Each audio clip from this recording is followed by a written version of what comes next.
Welcome to Colonie TV, the governmental educational channel for the town of Colonie.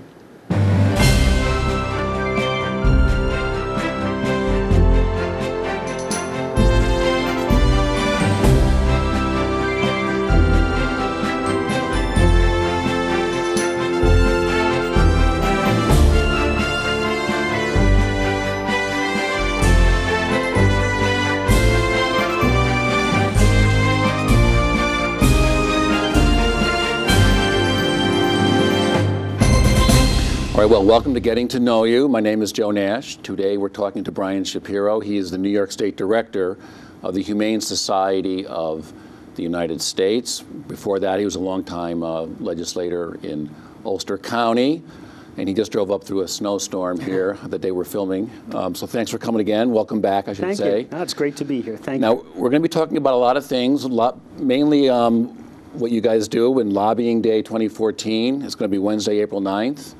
And we're going to have Brian here at the library on Wednesday, March 11th for Lobbying 101 training. We'll get to that. So why don't we start with, why don't you give us the overview of not only the Humane Society of the United States, but your New York State, I don't want to say chapter, right. But just give us a little overview before we get going. Excellent. The Humane Society of the United States is the nation's largest and most effective animal protection organization. So we're out there advocating for the welfare of all animals. And if you look at our logo, It's not just dogs and cats. It's marine mammals, it's primates, all animals. We feel very strongly that people have a bond and connection to animals, and beyond just measures to lobby for better animal protection through our system of laws, we also want to raise consciousness and awareness, because we interact so closely with animals and we have a natural bond with animals that sometimes we forget.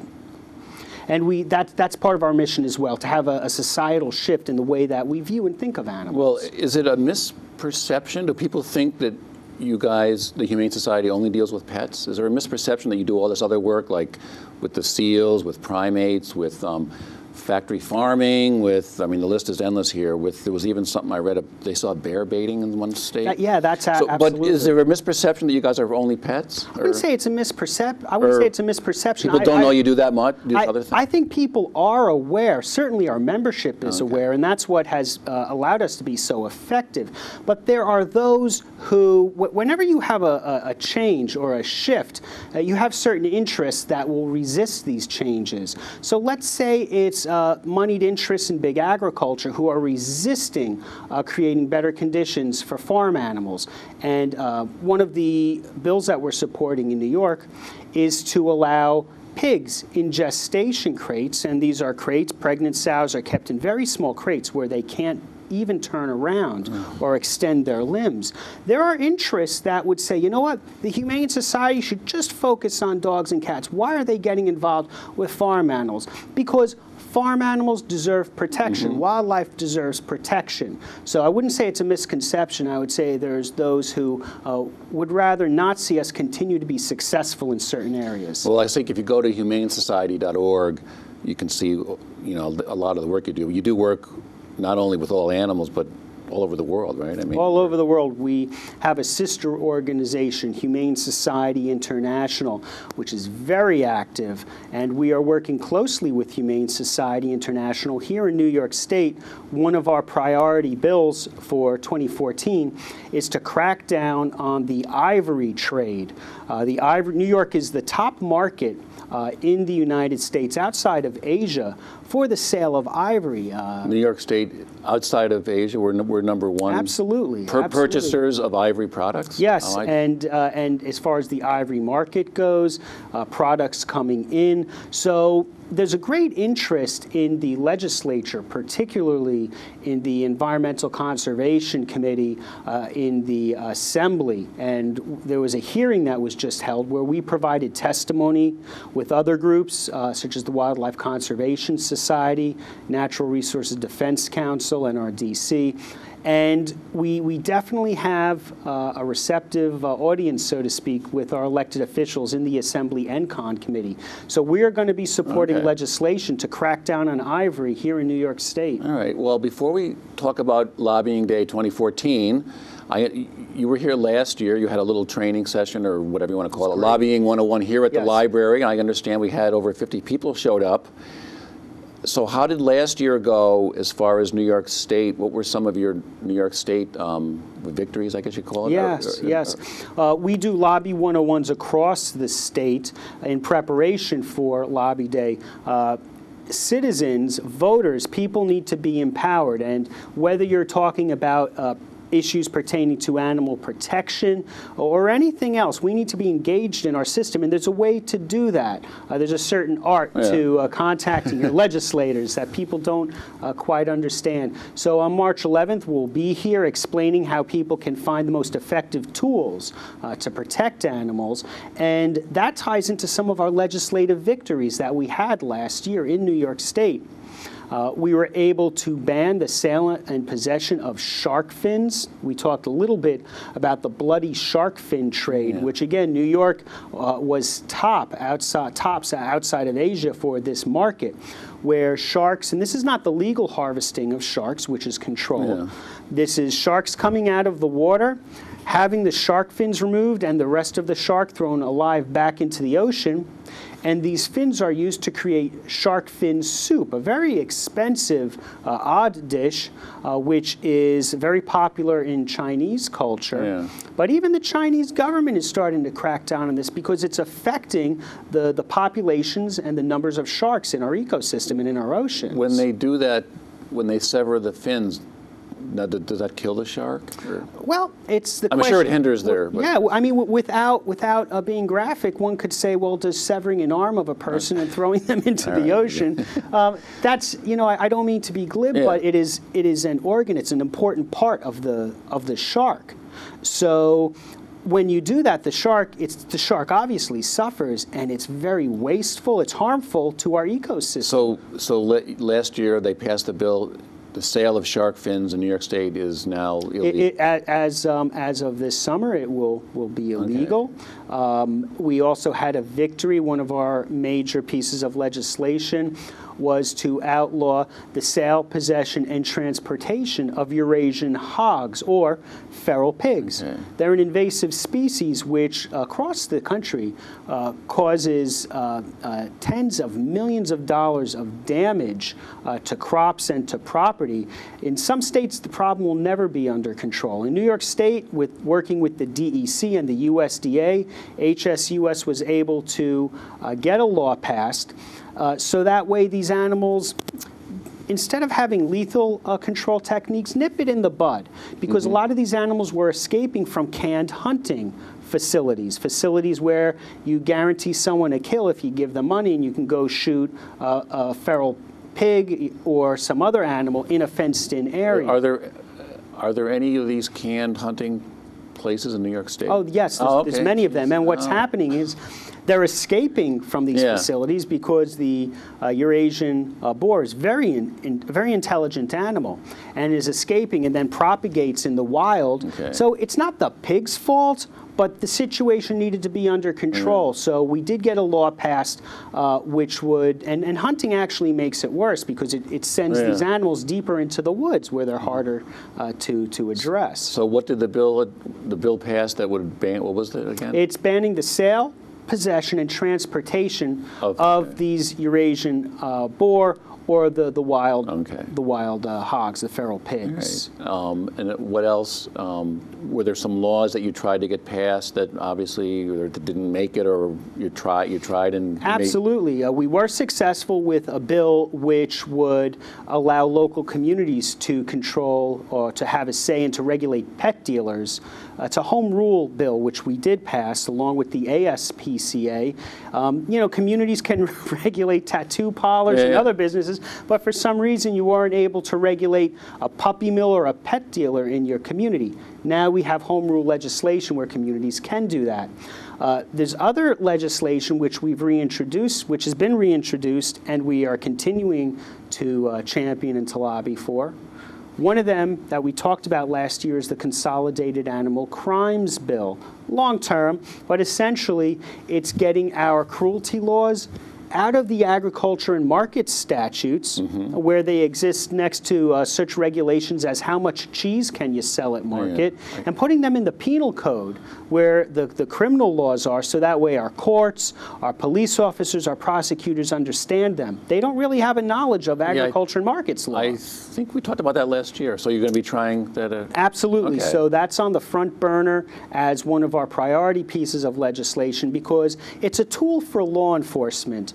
Our law enforcement personnel aren't fully trained in these laws, and animal cruelty is a crime. It's a serious crime. There's no mistaking the connection between criminal behavior when you abuse an animal, when you purposefully neglect an animal, or you commit heinous acts of cruelty, and the type of criminal behavior where we see human-on-human type of criminal behavior. So there's a connectivity with that. Okay, good. And law enforcement understands that, but we have to start training our law enforcement personnel. The only way to do that, get it into the criminal codes, get it into the penal law. Are the current animal cruelty laws part of agriculture still? Yes, oh, okay. that's the point, right, where it's very antiquated. Some of these laws are over 100 years old and contained, again, in agriculture and market statutes, which maybe in the 1850s that made sense. It's 2014, and it's time to update these laws. Well, I just mention, Brian's going to be here at the library on Tuesday, March 11th, 6 to 8, for what he's calling Lobbying 101 training. Yes.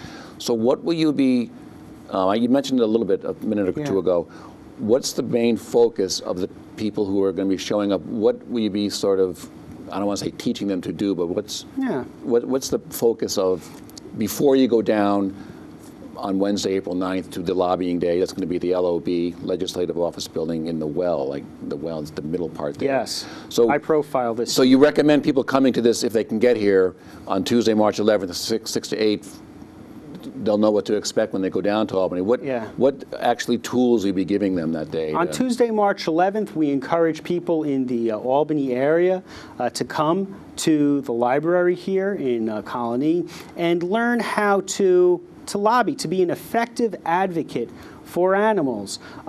As I said earlier, whether it's advocating for the environment, for issues pertaining to children's social justice issues, or tax issues, or even animals, which is what, of course, our focus is. There's a way to engage your elected officials. There are tools you can use, such as how to write effective letters to the editor, and to use social media. There's do's and don'ts. Because these are all issues that we're very emotional about, but you want to have the facts. You want to be able to present the facts. You don't want to just simply be a loud venting voice. So these are some of the issues that we cover and how people can be most effective in advocating for animal protection. And last year, what was the turnout like on last year? At Humane Lobby Day, we had over 200 people. Okay. We're expecting more this year. And we encourage people to come out in Lobby Day en masse because it shows that we have good numbers. I mean, any organization, any group that's interested in specific issues, you do want to have a nice showing, a nice turnout. We want people who believe that it's important to have strong animal protection laws to come to Albany on April 9th. But the tools that we're going to be giving on March 11th, these are things every day can be lobby day. They can apply if you're lobbying for better consumer protection laws or whatever. There's such a, thank you for bringing that up, Joe. There is such a connection between consumer protection issues and animal protection as well. So these are skills that you can use to just really be a good active member of the community. Well, I know they have Lobby Day all the time down there for a lot of different groups. All different groups. And on Wednesday, April 9th, you're going to be working with not just the Humane Society of the United States, you're going to be with the New York State Humane Association, Humane group. Society of New York, New Yorkers for Clean, Livable, and Safe Streets, and the Farm Sanctuary. Yes. So these groups you've worked with in the past, and Oh, yeah, and I do want to talk a little bit about the New York State Humane Association, which is out there engaging with our law enforcement officials and basically teaching them how to navigate these agriculture and markets laws, because they're not gaining that full training because, like we said earlier, it's not in the penal code. So the Humane Society of the United States has a grant, and they're based in the Capital District area. So New York State Humane Association, or NYSHA, we applaud their work in training law enforcement officials how to address animal cruelty. so for this year's agenda, I guess you could say, you mentioned trying to change the animal cruelty laws to the penal code. Yes. What other things are you advocating for this session, if you can try and get, what other ones do you have? I mentioned the ivory bill. Oh, that's right. Okay, you got ivory. 96 elephants are killed every year. There's a clear connection between the bloody ivory trade and terrorism and criminal activities. So it ties into beyond the abject cruelty and the possible extinction of elephants in our lifetime. We have to address this now. Okay. We're also going to be reintroducing a bill we talked a little bit about earlier, which would outlaw the use of gestation crates. Pregnant sows, for most of their lives, are kept in small cages. Many of us grew up with this idea of a bucolic farm, countryside. Agriculture, post-World War II, particularly in the past 40 years, has really shifted to a hardcore industrial model, which does not take into account things that benefit the consumers, does not take into account preserving the small traditional family farms. It's about big money, big agriculture, and particularly animal welfare comes last. The Humane Society of the United States believes animals should be able to stand up and turn around. This is not a radical idea. Or how about just let outside? Let's get animals back onto the land. So that's what our focus is, and we have a bill which would ban the use of these gestation crates. Again, if anyone wants to even Google what a gestation crate is for a sow, they'd be absolutely shocked and horrified. And I will say this, many companies, Wendy's is one right now that is making the headlines, are moving forward to eliminate gestation crates from their pork supply, from their suppliers of pork products.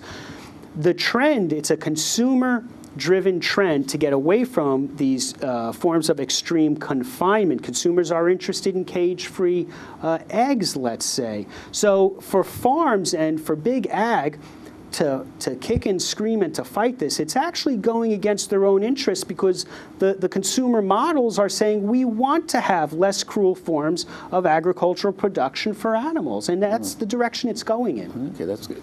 Are they the main ones? Are they the main bills you're focusing on this year, or are there some others? Those are the main ones that we're focusing on. Also, as I mentioned earlier, Joe, we did have a victory with regulating puppy mills and pet dealers in our communities. So we are going to continue to advocate for laws which would crack down on inhumane puppy mills.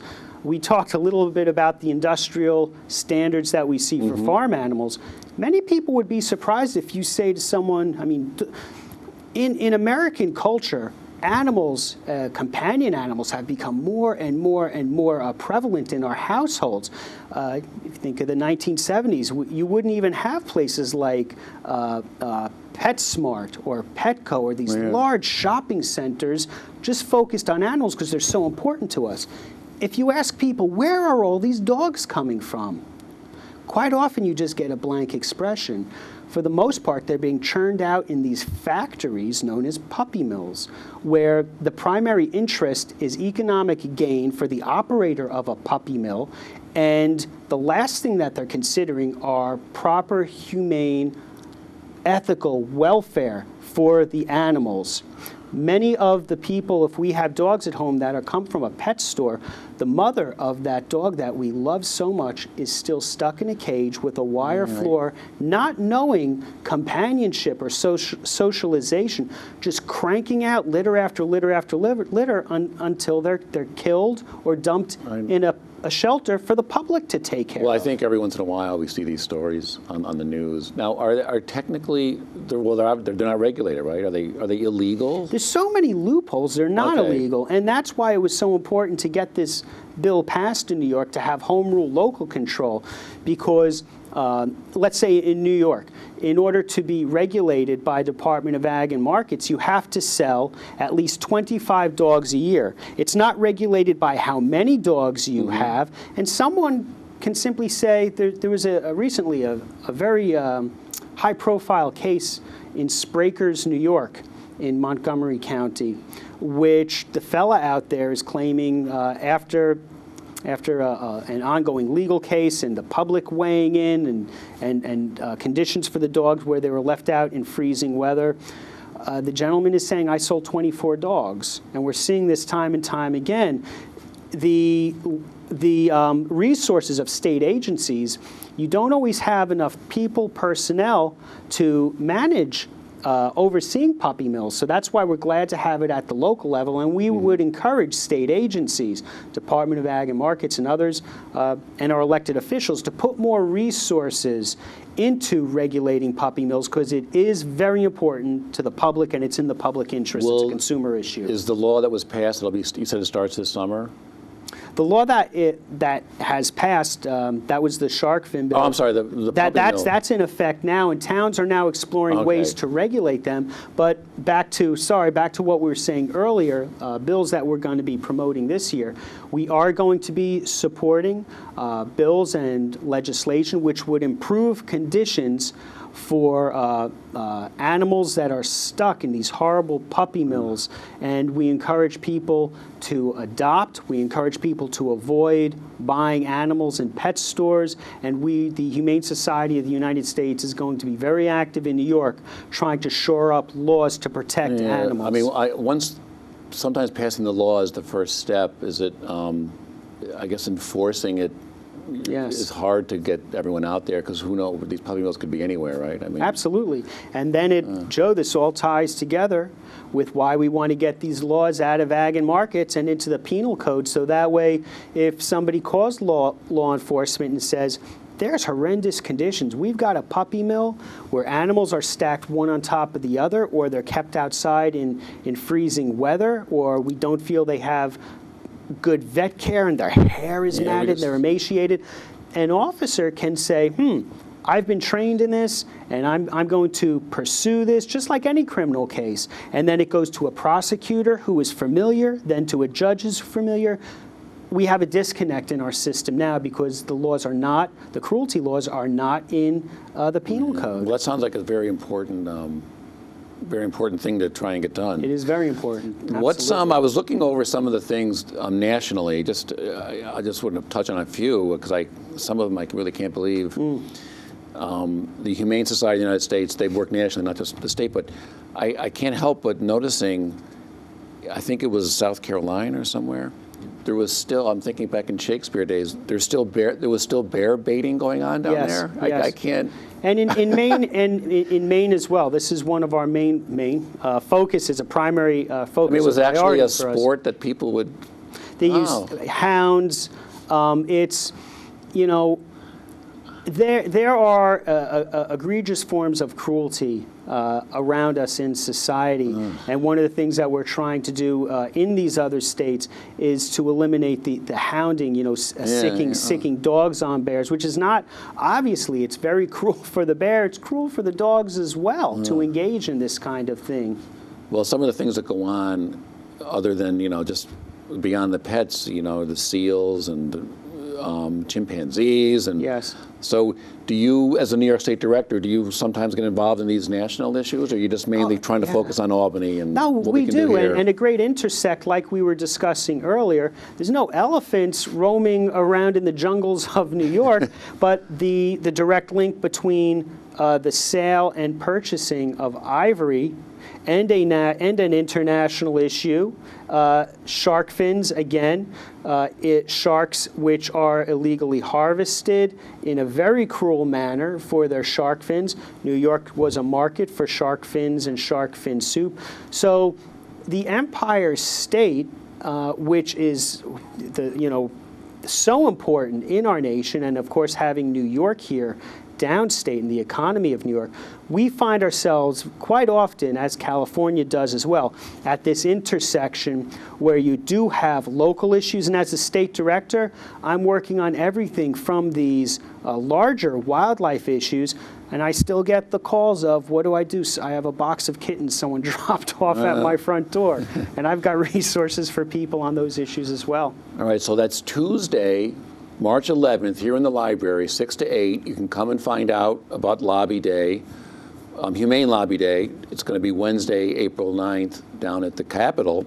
But Brian's going to show you what to do, how to go about it, what to bring and all that. I just saw on your Facebook page recently you had a Lobby Day in New York City. What was the turnout like down there? We have one coming up. The Lobby Day is... We had one in Utica with 300 people show up, and that was fantastic. That was a focus on animal cruelty and animal cruelty forum. And I think social media is really getting people connected, and they are finding ways to feel empowered to spread information about cruelty cases. We have one coming up in New York City this week at the Bar Association. Okay, I saw that. Okay, that's right. Yeah, and that's sponsored by the Committee on Animal Law. The event at the library, this library on March 11th, is also co-sponsored by the Mohawk Hudson Humane Society, and they're great colleagues of ours. They do outstanding work. So you have these little lobby training days all over the state? All over the state. And you're hoping for a large crowd on April 9th, the Lobby Day. So any final thoughts? I'll just mention it one more time. Tuesday, March 11th, 6 to 8, here in the library, is Lobby Training Day, I guess you could say. Lobby Day down at the Capitol, Humane Lobby Day, is going to be Wednesday, April 9th. Any final thoughts before we... I would ask if we could get my email address on we'll put that on the screen. Perfect. People can feel free to contact me to find out more about our Lobby 101 at the library here on March 11th, about Humane Lobby Day, April 9th, and to engage with the Humane Society of the United States in this ongoing dialogue about how we can protect animals and have greater recognition of the importance of animals in our everyday lives. Well, as a owner of three cats, I'm on your side. So you're a cat guy too? Yes, all right. Well, my wife and I too. I love it. So just contact Brian if you want to come. And I know last year we had over 50 people show up at the library, so maybe we can get a bigger crowd and everyone can show up down at the Capitol. So thanks for coming driving up through the snowstorm, and we appreciate it. And we'll see you next time on Getting to Know You.